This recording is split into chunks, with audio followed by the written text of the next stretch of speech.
Have you ever wanted to get photos just like this of the moon with your iPhone or with your mobile phone, any mobile phone? In this video I'm going to show you how to choose a telescope that's going to suit your phone and you're going to take photos like this. Let's get into it.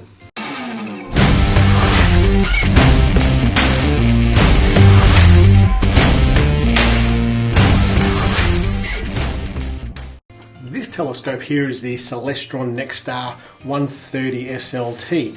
This is a 130mm diameter on the telescope here, and it's about a 650mm focal length.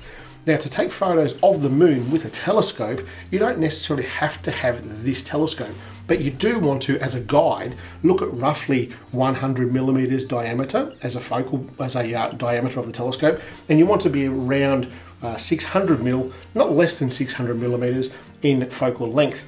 That's going to get you a really good starting point to get photos of the moon, and it's going to give you the ability to shoot a little bit beyond the moon once you develop a bit of a taste, if you like, for deep sky photography. This telescope has a spotting scope on it, the eyepiece, the telescope itself. It has an electronic mount on it with a computer on it. So once you set this up, it will automatically track things in the sky for you.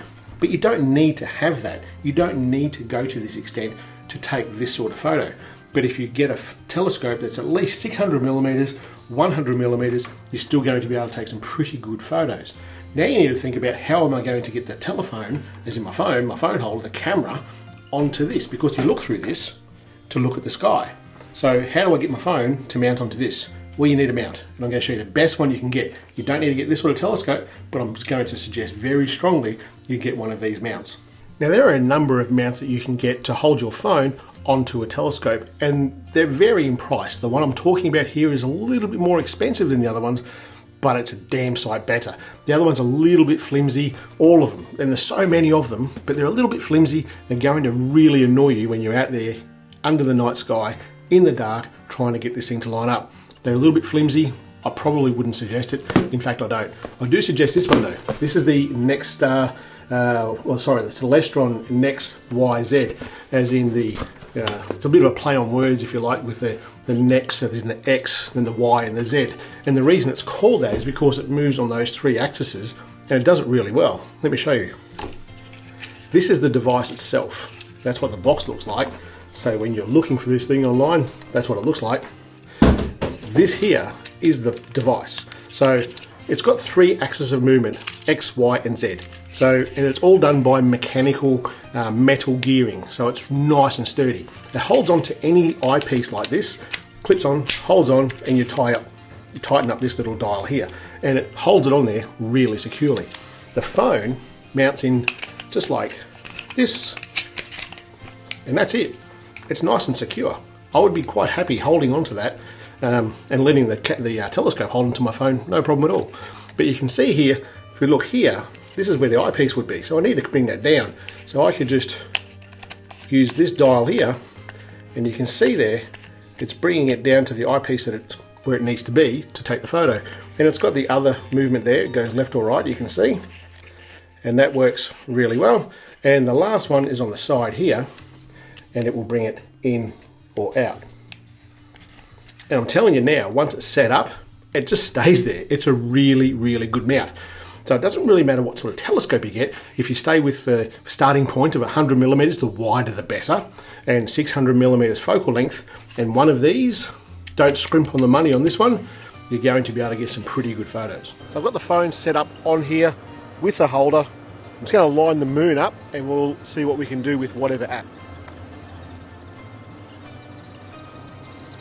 That looks pretty good to me. I've already done the focusing on the moon without the phone holder, just to make sure it's nice and clear. And I'm going to try an app now. I think we'll try the Camera Plus 2 app.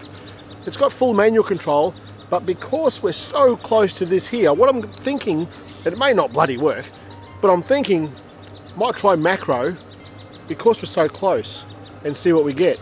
Could be interesting. In macro mode, and that's what I can see right here now.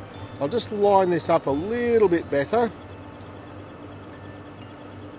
And I'm just going to touch on the screen. It's going to focus there. I've set up the 3-second timer because you'll see as I do that, there's a little bit of movement there. That looks pretty good. What I'll do, I'll just recenter the moon with the controller. Look at that, James Culver. There you go, dude, you're getting a mention in the video. Now the controller's back in the cradle. Maintain that focus. Hit the shutter button. 3, 2, 1, here we go. That will look bloody good, I think. Let's go and have a look. Look at those craters. That's mint. I really like that. I really, really like that. There's lots of craters, lots of shadows in the craters, especially around the edge there. For a phone, that's pretty bloody good. I'm pretty happy with that. I think that looks really good. What I'm going to try is I'll try the Moment app. I'll try the native camera app too, but I don't think it's going to work. It needs to be pretty manually controlled with this.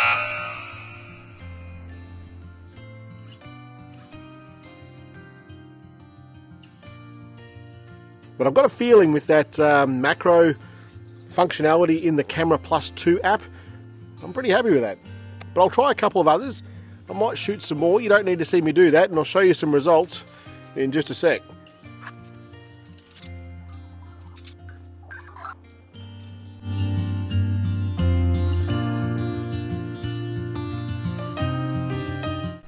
We'll try the Moment app now. Go out of here. There's the moon. With the focusing on the Moment app, we just go to the focus tab and we can move that across, and you can see the green highlights that are coming onto the moon. I'll just move that, realign the telescope.